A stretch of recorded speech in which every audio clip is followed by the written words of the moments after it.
If you ever wanted to go to one, it's very easy to find one. All you would have to do is go to www.powwows.com, and you can actually find powwows all over North America on that website. Powwows are actually happening every single weekend throughout the entire year, and that's how popular they have become. There's even powwows in Hawaii, and there's actually a whole rundown list of powwows in the UK happening in the summertime. So there are a lot of different powwows all over the world now. Each one of the dances that you'll see here today are all done on a competitive level. They're all done at competitions at these powwows today. Each one of the dancers that you'll see here today have all competed or continue to compete on that powwow circuit today. So each one of these dancers you're seeing are world champion dancers. Now, these dances have a place of origin. They have a place of where they come from. So before we actually get started into these dances, what we'll do is we'll explain just a little bit about what these dances represent, the origins on where they come from. So the next time that you are at a gathering, you'll have a little bit of a better understanding of what you're seeing. So the first style of dance they're going to show for you is a warriors only style of dance. This dance is known as the men's traditional dance, or the men's northern traditional. This dance was created by tribes like the Lakota, the Dakota, and even the Omaha people were the first ones to implement the round bustle that you'll see this dancer wearing. This is the oldest style of dance that you will ever see at a powwow. Hundreds of years ago, men did dances like this as a way of preparing themselves for combat, but they also did this style of dance as a way of celebrating after those wars or combat situations. So this is where this dance actually originated. At one point, only warriors were allowed to be able to have the honor and the right to be able to dance in the arena with other veterans. Of course, nowadays, our young ones are allowed to do this style of dance as a way of honoring those warriors, honoring our veterans, past and present. Native American people have a rich history as warriors and having warrior societies and even being part of the military, the United States military today. As a matter of fact, Native American people are the only race in North America that have been involved in every single American conflict since America was born. So Native American people have been involved in everything when it comes to this continent. If you were to go to our powwows, we have what is known as veteran songs. These songs are specifically sung for our veterans today. We'll invite veterans from all over, no matter what race you are, no matter who you represent. We invite you into the arena to honor you. So we sing you an honor song. Now this happens at every single powwow that we go to today. So that just shows you just how much Native people honor their veterans. Over here to my right is one of my brothers. His name is Joseph Big Mountain. He's a member of the Cree, Mohawk, and Comanche nations by way of Oneida, Wisconsin. Over here is my other brother. His name is Creed Big Mountain. He is also a member of the Cree, Mohawk, and Comanche nations by way of Kissimmee, Florida. So let's go ahead and give these men a round of applause. This is their version of the men's northern traditional.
men's northern traditional dance.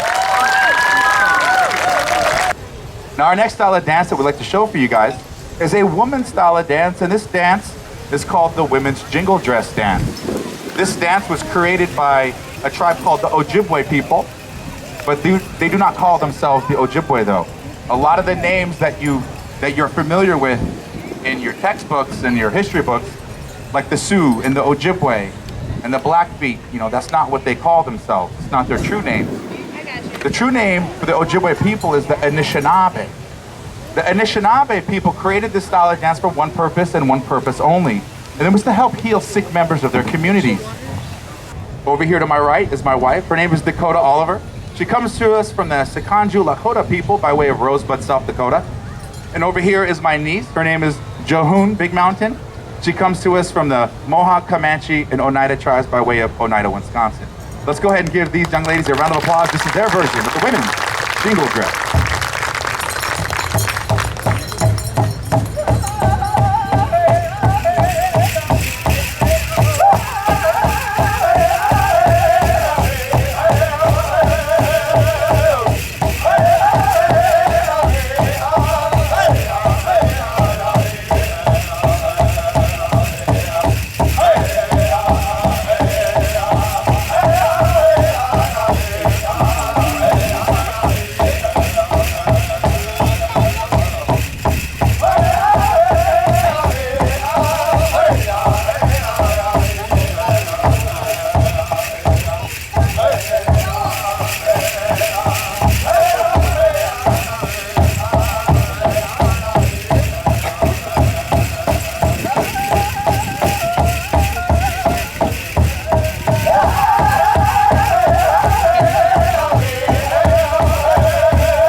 The women's jingle dress dance. There are many different versions of this style of dance, but it really comes down to as a way of honoring the prairie chicken today. This is my other brother. His name is Dustin Big Mountain. He is a member of the Cree, Mohawk, and Comanche nations by way of Apache, Oklahoma. So let's go ahead and give him a round of applause. This is his version of the men's prairie chicken dance.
The men's prairie chicken dance.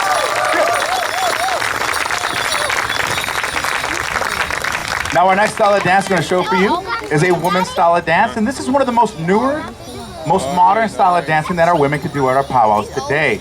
But it's also one of the most fastest and vigorous styles that our women do at our powwows. Now this dance became very popular around the mid-1900s, and it was a way of testing endurance. You see, around that early 1900s, in that era, in the Oklahoma territory, the women really didn't have that many styles to choose from while dancing at our gatherings.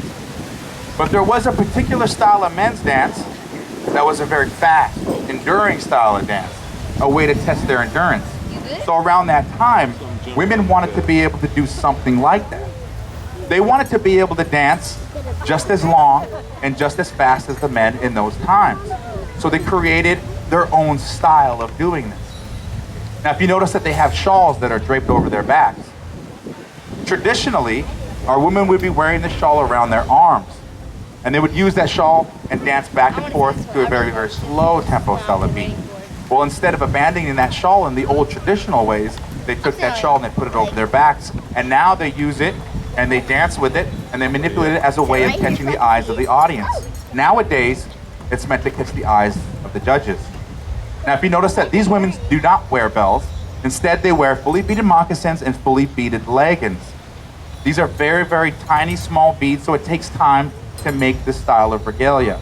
Now, if you notice that they do have fully beaded capes and yokes, and also barrettes and hair pieces that they wear and they show on their regalias. You know, this is also one of the reasons why we do not call our regalias costumes. You know, costume is something that you would wear, you know, for Halloween, or you would wear one time out of the year, you know, just for make pretend or just for playing around.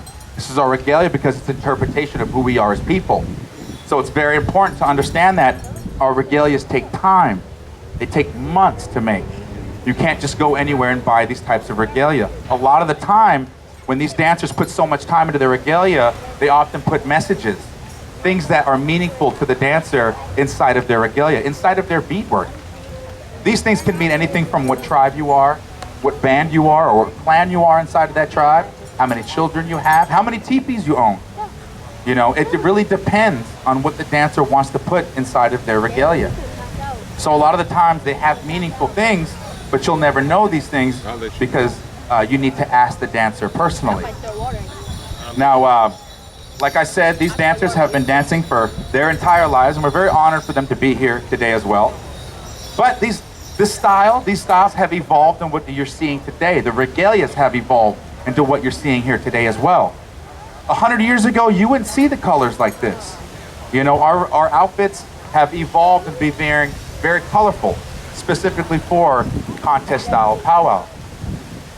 There are two interpretations of regalias that both dancers are wearing here today. One dancer actually does not wear eagle feathers in their hair, and the other one does. And the reason for that is because there's a traditional way. One of the older styles of doing these styles of dances that women never wore eagle feathers in their hair, and some of these women and tribes, they weren't allowed to wear eagle feathers in their hair. They weren't allowed to dance with them. But because evolution and the progressive nature of our women at our gatherings today, our women are allowed to wear these eagle feathers today as a way of honoring. So they are more than happy and are very honored to wear and display these eagle feathers today. Over here is my mother. Her name is Katrina Fisher. She comes to us from the, there you go. Mama always gets a clap at the audience. But she's a member of the Cree Métis tribe by way of Saskatchewan, Canada. And over here is a good friend of ours, Josette Schofield. There you go. Josette's a member of the Potawatomi Nation by way of Topeka, Kansas. So let's go ahead and give these women a round of applause. This is their version of the women's fancy shawl.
The women's fancy shawl. Oftentimes this dance is referred to as a butterfly dance because of how the graceful. The dancer can dance gracefully across the arena. If you were to take a picture of these dancers dancing, a lot of the times you will see their feet are both off the ground at the same time as they perform this style of dance. Our next style of dance I'm going to show for you is known as the men's fancy feather dance. This is one of the most newest modern styles of dancing that you'll see at PowWows, but it's also the fastest, vigorous, enduring styles of dancing that you will see our men being performed at PowWows today as well. This dance helped create the women's fancy shawl to what you just seen here today. Originated around the very early 1900s in the Oklahoma Territory. It quickly became very popular amongst tribes in the Oklahoma Territory as well. Originally, this was a warrior society dance as well, meaning only warriors were allowed to do it. But these songs that were sung for this particular style of dance were very fast, very fast songs. So this dance is meant to test the endurance of the dancer. Now, if you notice when the dancers come out, they don't wear just one bustle, they wear two bustles on their back. One on the upper, one on the lower. They even have arm bustles on their arms as well. They carry spinners or wands in their hands. Everything about this regalia that you see here today is all about movement. You notice that the headdress that they wear on their head have eagle feathers, and those are known as rockers. They're meant to rock back and forth. Now we get a lot of questions about, well, what kind of headdress is that? What is that? It's made from the underbelly of a porcupine. The dyed hair across the base of that headdress is dyed deer hair, all woven into bundles together and sewn tightly to make up a headdress. Now this type of headdress is universally worn by all dancers while performing all the male style of dances that you would see at PowWows today, but it's not traditionally worn by all tribes, so not all tribes wear them traditionally. Now there are a few things and rules when it comes to dancing this style of dance or any one of these styles. No matter how fast that drum gets, their feet have to stay in time with the beat of the drum. When that drum stops, the dancer also has to stop on time with the beat of the drum. If he fails to do so, you will be disqualified from that round.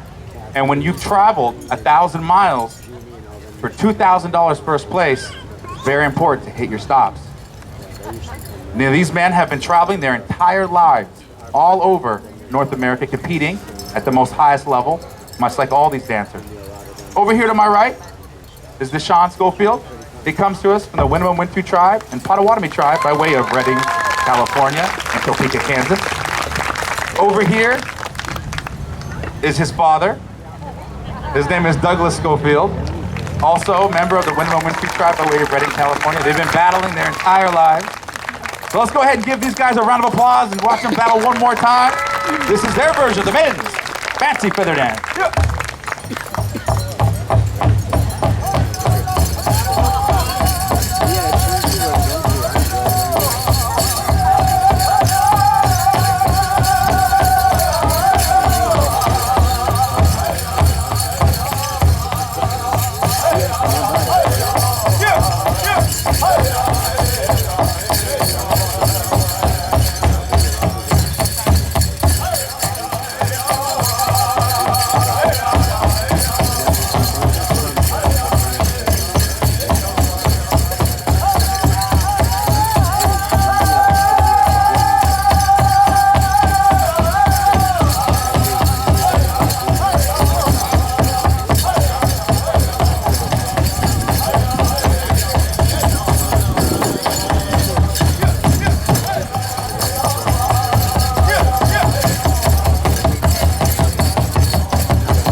The men's fancy feather dance.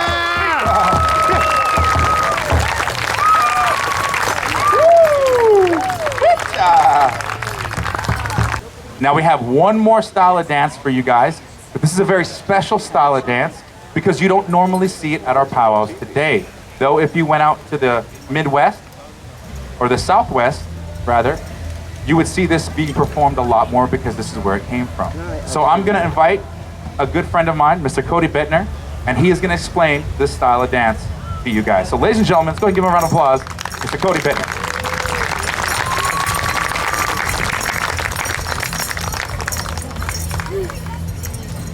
Dango Hunche, hello everybody, thanks so much for coming out here today.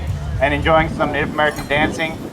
We're really honored to be out here today, and we have one more style of dance that we're going to be doing for you, that I'm going to be doing for you. This style of dance is known as a Native American hoop dance, and this style of dance is it's kind of a special style of dance. There's many hoop dancers that are scattered throughout the United States and Canada, and even different parts of the world, but what makes this dance very unique is that every single one of those hoop dancers, they all do a different routine. They all have a different story that they tell with these hoops. I started learning hoop dance at a very young age, and there's many different stories and legends taught to me as I was growing up. And matter of fact, a lot of the former dancers you saw out here today, and even the MC back here, they're all hoop dancers. And they were very influential in my upbringing of this style of dance. And a lot of these stories, a lot of these legends that I was taught actually came from them. And so when I was young, I was told about the hoops and how they represented different aspects of our life and different things around us. And so each one of these hoops can represent something different. And so maybe for you, the hoop can represent something in your life that's really important. And so maybe it's somebody that came into your life, or somebody that came out of your life, or a really important event that happened in your life. Or maybe it's something that you hold dear to your heart. And these things, they come together and they create a ball or the world. And every spot where those hoops are touching is the relationship. We can also say that these hoops represent things of nature. And so maybe one of these hoops represents the trees. One of these hoops represents the animals, or the birds, or the insects, or the earth itself. And each one of them touching in different spots, they represent a relationship too. So perhaps this spot here touching represents a tree giving shelter or a home to some of the animals. And maybe this spot here is the animals giving back to the earth in some way, like how some deer, most deer actually, when they shed their antlers, they give back to the smaller animal communities, which those antlers are a very important source of calcium for a lot of those younger animals.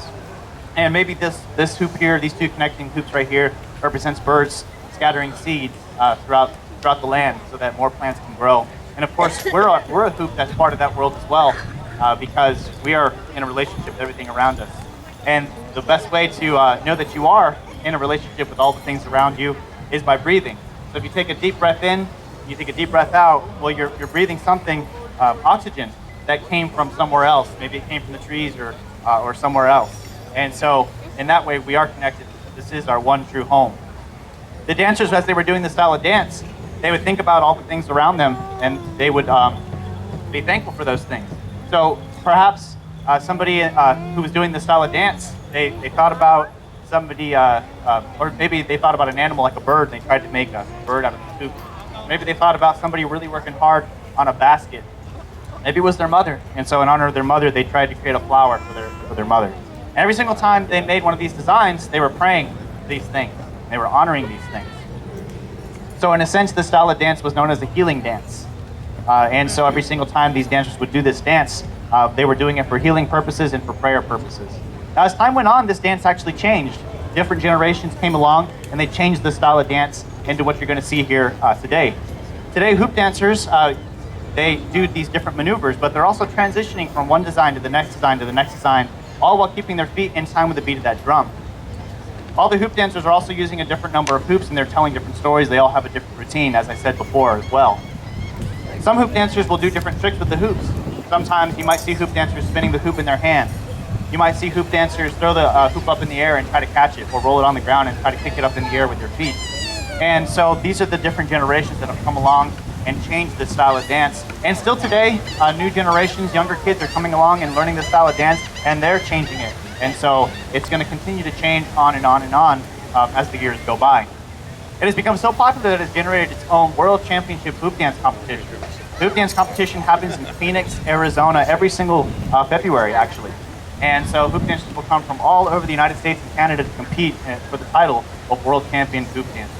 So out there at the Herd Museum, where this competition takes place, you'll see the hoop dancers place their hoops on the ground in a certain way. And as they dance, you'll notice that they pick their hoops up using their feet and not using their hands. So that's actually a requirement at that competition.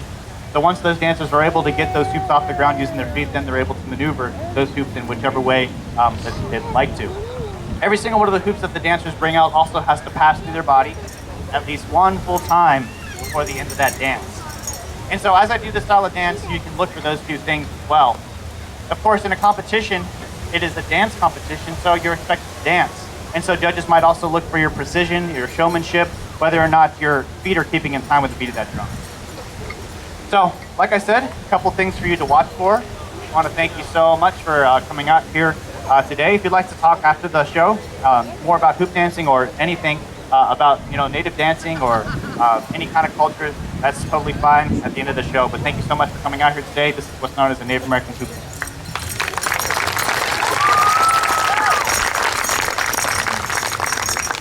Now what he's going to do is he's actually going to lay these hoops down in his own unique formation on the ground. Now it's you don't really see two of the same hoop dancers with their own same formation. Everybody has their own unique way of actually laying these hoops down.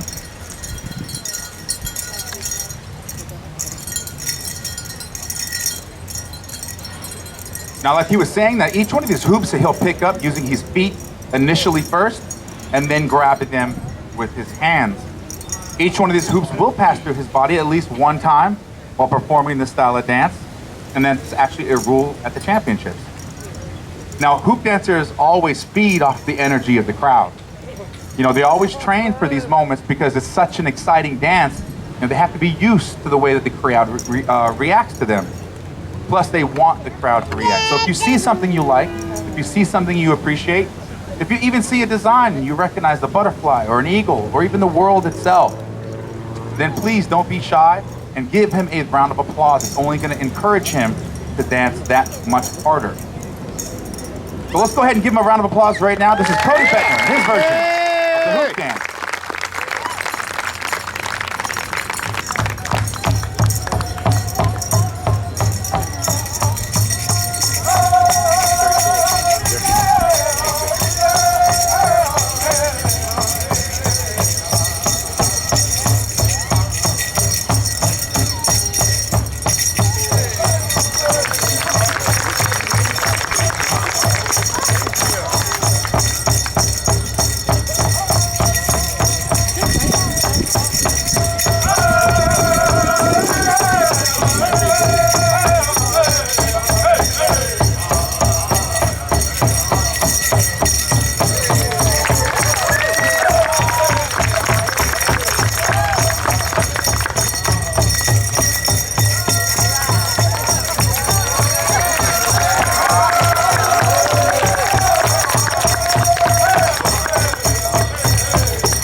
Ladies and gentlemen, come on, let him hear ya.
Just watching made me tired too. Dances have their own championships. As a matter of fact, all of our powwow dancing has a championship called the Gathering of the Nations.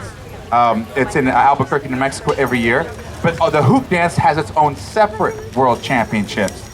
So all of the best hoop dancers in the world travel down there and they compete for a world title in a 1 weekend span. Well, in 2019, Cody won the world championship hoop dance.